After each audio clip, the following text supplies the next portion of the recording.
¿Qué tal, amigos? Están a punto de escuchar Radio Fit. Let's go.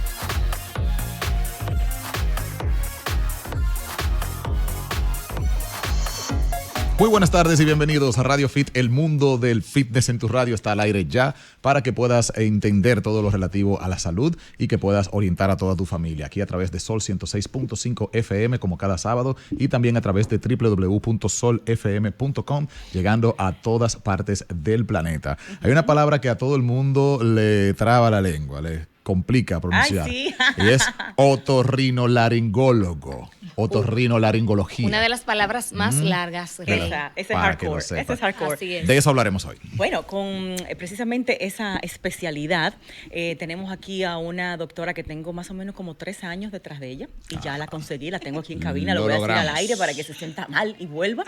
Ella es mi doctora, me operó a mi hija, de ahí pude ver lo que fue su profesionalismo, cómo maneja su carrera, cómo es una científica de lo que hace y sobre todo lo que se entrega a sus pacientes. Así que aquí tenemos en cabina con muchísimo gusto a la doctora Pamela Paul. Bienvenida, mi doc. Ella es otorrinolaringóloga, también especialista en cirugía plástica facial y rinología, que eso es ya la parte de las cirugías de nariz. Doc, bienvenida, Julie, Rey, mis amigos oyentes. Aquí vamos de inmediato con el contenido para hoy. Hola, corazón. Gracias por invitarme, de verdad que te la debía, Claro y te que sí. prometo que voy a volver. Ay, qué bueno, qué bueno. pero qué bien. No, chévere. No, Buen inicio. La doc hizo un huequito porque es una doc muy ocupada. Entonces, ella va a estar con nosotros hablando de los temas que son básicos en cuanto a salud de la nariz, de los oídos, toda esta parte que involucra la otorrinolaringología. Claro que sí. Entonces, Saludos para mi amigo César, que se conecta ya cada sábado aquí a través del live. Un abrazo para él. Así, hablando del live, pueden también escribirnos por ahí mismo sus preguntas o a los teléfonos llamarnos aquí a la cabina directamente para cualquier inquietud que tengan con nuestra doctora aquí en cabina desde ahora hasta las 3 de la tarde a través de Sol aquí en vivo. Mi doc, arrancamos. ¿Cómo saber cuándo debemos ir a un otorrino? ¿Cuáles son las cosas que atiende un otorrinolaringólogo? Bueno, lo primero es que la otorrinolaringología es la especialidad de la medicina que va a tratar todas las enfermedades de la cabeza y el cuello, específicamente los sentidos, nariz, oídos y garganta. La oftalmología se encarga de los ojos porque es un mundo muy amplio y se ha especializado directamente en esa área. Pero nosotros también tratamos la voz, la laringe, las cuerdas vocales.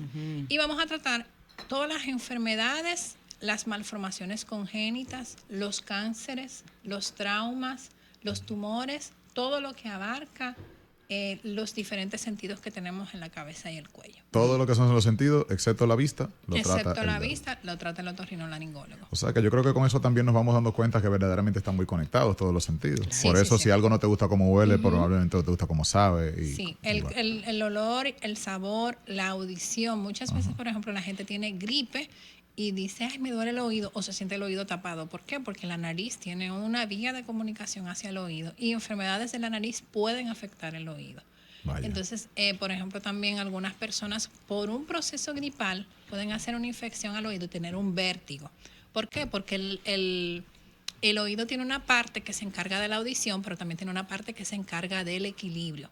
Entonces, cuando esa parte se puede ver afectada, puede ser secundario a un proceso viral que puede empezar por la nariz o ya enfermedades propias de lo que es el sistema laberíntico, que es la parte del oído que controla todo lo del equilibrio, como el famoso vértigo de Meniere, que no es el más común, realmente es el más raro de los vértigos, pero la gente siempre los relaciona.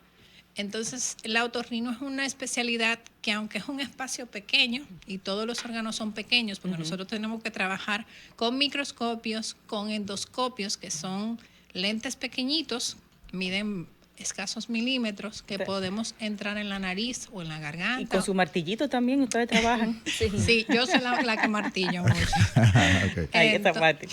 ¿Qué observan ustedes en ese proceso cuando Mira, lo primero que nosotros le damos gracias a Dios que existen los endoscopios y los microscopios. ¿Por qué? Porque las estructuras de los órganos de la audición, de la nariz, son sumamente pequeñas. Ok. Y con estos aparatos nosotros podemos ver las imágenes magnificadas. Entonces la vemos en una pantalla bastante grande y eso nos permite hacer una microcirugía, porque son cirugías microscópicas, a una gran visión. Entonces nos da mejor destreza y precisión cuando estamos trabajando en uno de estos órganos. Se empezó obviamente con un microscopio, al igual que en el ojo, el oído se opera con microscopio. Y también la laringe, las cuerdas vocales. Antes, cuando una persona tenía un nodulito o un callo en las cuerdas vocales, había que operarlo con un microscopio. Pero luego de los 70 se inventaron los famosos endoscopios y se empezó a desarrollar lo que es la cirugía endoscópica nasal. Empezó en Alemania y Estados Unidos y luego se fue diseminando al mundo. Aquí en República Dominicana empezó a desarrollarse la cirugía endoscópica nasal a principios de los 2000. Hace poco.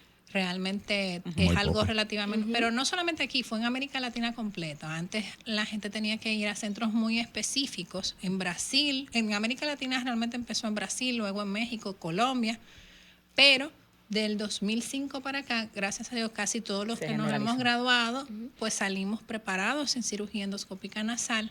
Hay entrenamientos también muy buenos en Estados Unidos, en Europa, en Brasil. ¿Y esto para el paciente implica qué? ¿Una recuperación más rápida, un proceso Más menos rápido. difícil en la cirugía, menos riesgos? Mira, te puedo decir, por ejemplo, que una cosa tan sencilla como una cirugía de adenoides, antes se hacía relativamente a ciegas. Y los pacientes podían sangrar mucho, por lo tanto tenían que quedarse internos. Sin embargo, ahora yo te opero un niño de adenoides con una cámara, yo estoy viendo esas adenoides en todo momento, saco todo el tejido con aparatos especiales como los láseres, las radiofrecuencias, y podemos cortar, sacar el tejido y coagular exactitud. todos los vasos sanguíneos. A las 2-3 horas de la cirugía, el niño se puede ir a su casa e ir al colegio 2 o 3 días después. Wow. Doctora, exactamente le pregunto qué es adenoides, porque normalmente no sabemos a qué se refiere esto. Por ejemplo, en mi caso, Las mi hijo más amígdalas. pequeño fue diagnosticado con sinusitis y adenoides. Sí. Y Mira. fue llevado a un tratamiento para evitar operar. Sí. Las adenoides y las amígdalas son un grupo de tejidos, de tejido linfoideo, que son parte de una estructura que se llama anillo linfático de Waldeyer, que está entre la nariz y la boca, y son parte primaria de la defensa del cuerpo. Son como los centros primarios de defensa. Cuando el niño nace, lo primero que el niño hace es llorar, respirar y comer. Cuando el niño sale de la barriga de la mamá, se le saca el líquido amniótico que tiene dentro del sistema respiratorio. Se le da la trompada. Entre el aire, el niño llora y después que hace el niño se pega a la teta de la mamá a comer. Entonces, esa es la primera relación del ser humano y casi de todos los animales Es oral. cuando iniciamos. Entonces, por la nariz y la boca entran también los gérmenes a través del aire o si se lleva algo a la boca, y por eso estos centros de, vamos a decir, de captación o reconocimiento de lo que es anormal están en las amígdalas y en las adenoides. Las adenoides son el mismo tejido amigdalino muy parecido, está detrás de la nariz. Entonces, por eso, cuando un niño tiene adenoides, generalmente empieza a roncar. ¿Por qué? Porque cuando ese tejido se inflama, todos tenemos el tejido, el problema es cuando el tejido se inflama. Cuando ese tejido se inflama, obstruye la respiración.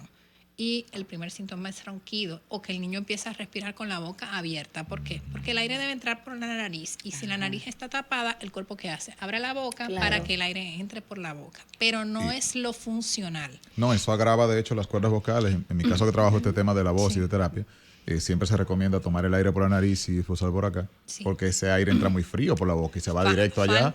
Mira, le afecta entonces las amígdalas porque muchas veces el niño, por el cambio de la temperatura, como tú dices, se enfría el aire, Exacto. cambia el pH, cambia la humedad normal de la boca. Los tejidos tienen que tener un sistema, vamos a decir, de equilibrio. Humedad, calor, si eso cambia, entonces las bacterias y los virus entran más fácil. Y por eso el niño puede hacer amigdalitis. También, como dices, Las adenoides no son las amígdalas entonces. son un tipo de Parte, amígdalas. ok. Las que están en la garganta, que se ven como dos bolitas, son las llamadas amígdalas palatinas, porque están en el paladar. Las adenoides están en la nasofaringe, que es la parte posterior de la nariz. Y entonces, ¿qué sucede? Muchos niños con adenoides, cuando esa adenoide crece, el moco que produce la nariz, nosotros no los tragamos inconscientemente todo el tiempo. Es un lubricante. El moco no es malo, el moco es un lubricante. Guácala. Pero ¿qué sucede? Fíjate que en el intestino, en la vagina, en el ano, en la uretra del hombre, Siempre hay una mucosidad. siempre hay una mucosidad. Entonces, Ok. eso tiene una función, es importante. Eso te evita bacterias. Entonces, ¿pero qué sucede? Cuando ese moco se empieza a acumular porque no tiene por dónde salir, entonces infecta. viene y se infecta, y ahí que viene la famosa sinusitis, que por eso tú Ok. me decías, porque tienen adenoides y tienen sinusitis. vienen Exacto, ambos juntos. combinados. Entonces, ¿qué sucede? Cuando el niño tiene esas primeras infecciones, se maneja generalmente con antibióticos. Hay que ver si es un virus o una bacteria, porque puede tratarse sin antibióticos. Se puede tratar con lavados nasales, con antiinflamatorios. Esos antiinflamatorios pueden ser antialérgicos, pueden ser antiinflamatorios tipo Esteroides. esteroides, también antiinflamatorios tipo acetaminofén, aspirina, etcétera, etcétera. ¿Y cuándo se recomienda ya la cirugía? Cuando es muy recurrente el caso. Cuando un niño tiene una obstrucción severa, que el niño se despierta llorando porque no puede respirar. Uy, sí. Ok. Cuando un niño te hace más de 6 infecciones en un periodo de 6 meses a un año, cuando un niño te hace una infección grave que convulsiona o que tiene que internarse, Mucha fiebre. siempre que te hace procesos con unas fiebres muy graves, que se le puede hinchar la cara porque hace una sinusitis aguda muy grave, en ese caso hay que operar al niño. Entonces, Ok. Cuando es crónico ya. antes de la cirugía, nosotros, como le digo, le damos tratamientos con antialérgicos, antiinflamatorios, esteroides combinados con antialérgicos y spray nasales, que hay de dos tipos. A Está ver el si se spray ve. nasal, que es para lavar la nariz y sacar la mucosidad, Sí. que generalmente son de solución salina, o está el esteroide tópico nasal, que son 3 sustancias básicas. Antes habían otras, pero las que más se usan a nivel mundial son 3: fluticasona, mometasona y budesonida, que se quedan en el tejido y lo desinflaman.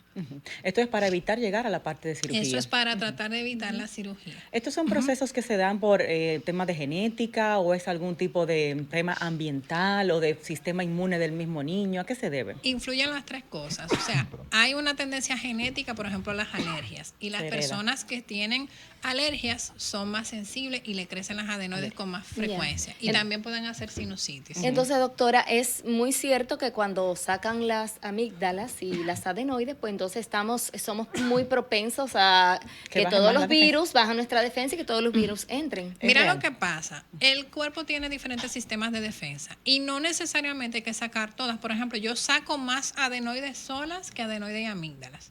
Pero eso también tiene que ver mucho con el público que tú atiendes. Por ejemplo, en el hospital, la mayoría de los niños sí hay que operarles ambas cosas porque los niños hacen infecciones de tipo bacteriana, no virales. Entonces, esas bacterias muchas veces son porque se llevan la mano sucia, comen comida, Poca higiene. que quizá hay menos higiene. Entonces, lamentándolo mucho, mientras vamos a decir más pobreza, hay menos higiene. Menos higiene. Y entonces por eso a veces nos vamos a los campos y hacemos operativos y a casi todos esos niños tenemos que quitarle también las amígdalas. Pero hay unas amígdalas que están en la parte posterior de la lengua que se llaman amígdalas linguales y esas generalmente no las quitamos. Entonces esas siguen haciendo ese fenómeno de protección. Pero también el cuerpo tiene otros centros que se llaman ganglios linfáticos que tenemos en todo el cuerpo. De cómo, Que a veces se inflaman. que a veces se sienten. inflaman. La gente le dice, por ejemplo, en la axila, Un golondrino. golondrino, a veces dice una reuma o una seca. Esos son términos muy del campo. Sí, la seca. Son Pero bolas raras, sí. Esas son ganglios linfáticos que cuando ellos se inflaman se le llaman adenopatías. Entonces, ellos lo que se inflaman es porque es una reacción del cuerpo. Ellos crecen para liberar más células de defensa. Muy Exactamente. bien. Están combatiendo algo. Pregunta aquí a través de Instagram, Raiza María Frías, saludo para ella. Dice, ¿qué se hace cuando estos medicamentos que le indican ya no le hacen nada al niño? Exacto. Mira, lo Eso sí primero, es muy común. lo primero que hay que ver es que lamentándolo mucho, algunos compañeros pediatras o médicos familiares generales a veces medican al niño sin hacerle un hemograma y es un error. Lo primero que hay que hacer, si un niño tiene fiebre, hágale un hemograma, porque el paciente puede tener un virus. Generalmente la mayoría de las infecciones son virales. Entonces, si usted le da un virus antibiótico, obviamente el niño no se va a mejorar. Y cada vez que le dé un virus, el niño Está atacando otra cosa. Cuando el niño tiene una infección viral, lo que nosotros tenemos que tratar es de levantar ese sistema inmune a través de que buena alimentación, mucha fruta, algunas vitaminas que se han demostrado que ayudan a mejorar el sistema inmune. Ácido fólico, señores, eso cuesta 10 pesos en la botica, que cualquier persona de un barrio lo puede comprar. No es nada más en el embarazo, el ácido fólico también es bueno dárselo a los niños. A los falsémicos se le da mucho el complejo B, pero deben de dársele a todos los niños, no todo el tiempo, pero tú le estás dando mucha gripe, dura un mes, dale un refuerzo, una cucharadita diaria. Generalmente ningún médico recomienda eso. Yo sí lo recomiendo. No recuerdo mucho. haber Vitamina recibido C, esa recomendación. Vitamina C. Yo le digo a la mamá, tú tienes un niño chiquito, ¿qué tú haces? Compra una vitamina C efervescente, tú la partes por la mitad, se la das en agua como si fuera un refresco y tú se lo das y el niño se está alimentando. Se lo toma y está como feliz, algo porque chulo. saben a refresco de naranja. Burbujeante, son chulito. burbujeantes. Entonces, Mire, hay que tener dice truquito. acá otro comentario. Dice, yo he usado compresas de Alucal para el golondrino. Parece como que... Realmente todo lo que sea calor o frío va a ayudar a la inflamación. Son mecanismos diferentes, pero ambos pueden bajar la inflamación. Pero cuando ya hay un golondrino, que eso realmente se llama una hidroadenitis, inflamación de una glándula sudorípara de la axila, debe de tomarse un antibiótico, porque generalmente entró un estafilococo o un streptococo y hay que dar un antibiótico. Sí, en ese caso son casi siempre bacterianos. Es una infección Ok, bacteriana. alguna infección, La Y misma si- defensa del cuerpo provoca la infección. Lo que pasa es que se provoca esta inflamación es porque se tapa el conducto de drenaje y se acumula entonces el líquido y se infecta. Y muchas veces la gente se rasca, tiene una herida en la piel cercana y por eso entonces se pueden provocar. Pero también hay personas que lo hacen a repetición porque en la piel tienen una colonización del estreptococo o del estafilococo que están casi siempre en la piel. El problema es cuando la piel pierde sus barreras de defensa y entonces el agente se vuelve patógeno. Ok. Doc, sinusitis y rinitis suenan muy parecidos, pero no es lo mismo. No es lo mismo. ¿De qué se tratan cada uno, los síntomas y Sí. la forma más adecuada de tratarlos? La rinitis nos habla de inflamación y siempre que hay sinusitis va a haber rinitis porque hay inflamación, pero sinusitis per se significa infección. Entonces, una inflamación puede ser alérgica, puede ser por cambio de temperatura, puede ser por exposición a un agente irritante, sin que haya alergia, porque la gente cree que todas son alergias. No, hay personas que tienen una reacción con estornudo, con moco, con mucha picazón. Generalmente esas son alérgicas. Alérgica. ¿Qué Y se debe? acompañan de picazón en la piel o en los ojos, a veces en la garganta. Pero hay otras personas que se le obstruye la nariz, que tienen mucho moco, que se congestiona, no tiene tanta picazón y esa es una rinitis no alérgica. Y es la persona que hace una reacción, pero su cuerpo no libera células de alergia, sino que libera células especializadas de la inflamación normal. ¿Okay? Entonces, por eso es alérgica y no alérgica. Son muy ¿Cómo parecidos. tú vas a tratar al paciente? Lo ideal es hacer las pruebas de alergia. ¿Por qué? Porque a veces le damos antialérgico al paciente y una rinitis no alérgica y está gastando dinero y está bombardeando su hígado con un medicamento que no es Que necesario. no va. Claro. En el caso de la rinitis no alérgica, el tratamiento es lavados nasales, antiinflamatorios si es muy fuerte, con esteroides y el spray nasal. El Sí. spray nasal es el gold estándar. Si el paciente no mejora, se hace una cirugía en la nariz que se llama una turbinoplastía o reducción de los cornetes. Es momento de una pausa. Gisela, el regreso que tenemos. Bueno, vamos a seguir con la doctora. Nos vamos con la parte que tiene que ver con la cirugía de la nariz, no solamente para la parte de salud, sino la estética, poder lograr ambos resultados en una misma cirugía. Eso es algo muy fascinante para los que están buscando imagen y también resolver el tema de una respiración saludable que incide en todo. Incide en tu performance en el gimnasio, en tu calidad de sueño, en tu Así es. energía, hasta en tu tema cognitivo. Así que vamos a hablar con nuestra doctora Pamela Paul aquí en cabina, aprovechando su presencia para las preguntas que tenemos aquí en las redes sociales y también las que nos hagan a través de las líneas. Y en las redes sociales ustedes pueden buscar a la doctora como @DRA Pamela Paul, así como suena. La doctora tiene consulta durante la semana en Gaón y también en Hospitén, con cirugías durante toda la semana de toda esta área otorrinolaringología. Vamos a la pausa, regresamos con volvemos. más. Fitness, salud,